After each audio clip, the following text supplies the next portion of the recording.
D'abord, je pense que nous sommes déjà rentrés dans une ère sans cookies et on est déjà confrontés au challenge que cela va impliquer. En revanche, cela souligne, je pense, l'incertitude dans laquelle nous vivons.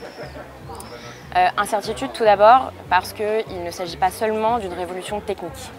Quand on parle de cookieless, cela signifie arrêter de traquer l'utilisateur individuel. Et donc ça reflète un changement sociétal beaucoup plus large qui va impliquer de réévaluer complètement nos méthodes de ciblage et de mesure, bien que ce soit une bonne chose pour l'industrie et la société de manière globale. Le monde du média s'est complexifié au cours des dernières décennies. On a vu émerger de nouveaux canaux, ce qui a créé plein de nouvelles opportunités pour les professionnels du secteur, des nouvelles métriques aussi. Mais ça a également complexifié les questions que les professionnels du secteur se posent déjà, à savoir par exemple où est-ce que se trouve mon audience et où est-ce que je dois investir mon argent. Dans ce paysage médiatique hyper fragmenté et cette ère du cookieless, un des gros challenges auxquels nous sommes déjà confrontés est la convergence des médias traditionnels et digitaux.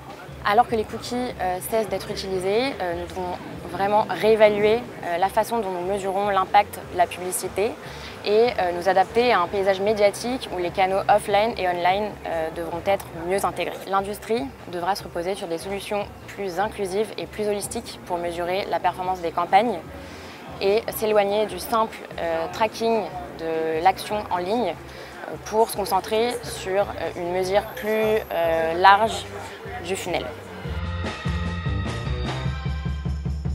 Je pense que cette nouvelle ère sans cookies, elle nous invite réellement à repenser et réévaluer la fiabilité des métriques que nous mesurons déjà et même à réévaluer les métriques qui sont importantes pour nous tout court.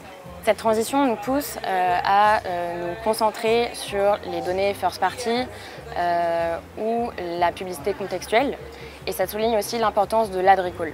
Selon moi, le souvenir publicitaire y est clé pour mesurer la performance d'une campagne, car si on ne se souvient pas d'une campagne, l'efficacité va vraiment être limitée. Je voudrais aussi souligner la nature agnostique de nos données chez Apidemix. Ce que ça veut dire, c'est que nous tirons vraiment parti de toutes les datas dont nous disposons. Donc ça peut inclure les données first party de nos clients, les ID partagés, le cookie, tant qu'on le pourra.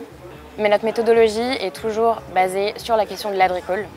Ça nous permet de maximiser la probabilité d'exposition et puis surtout de pouvoir comparer la performance des campagnes à travers tous les médias. Cette méthodologie, elle est également future-proof parce que quoi qu'il arrive, on pourra toujours s'appuyer sur cette question de l'ad recall pour mesurer la performance.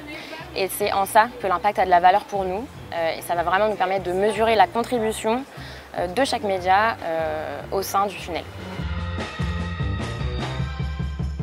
Il y a un vieil adage qui dit qu'on ne peut pas améliorer ce qu'on ne peut pas mesurer et je pense que c'est plus vrai que jamais.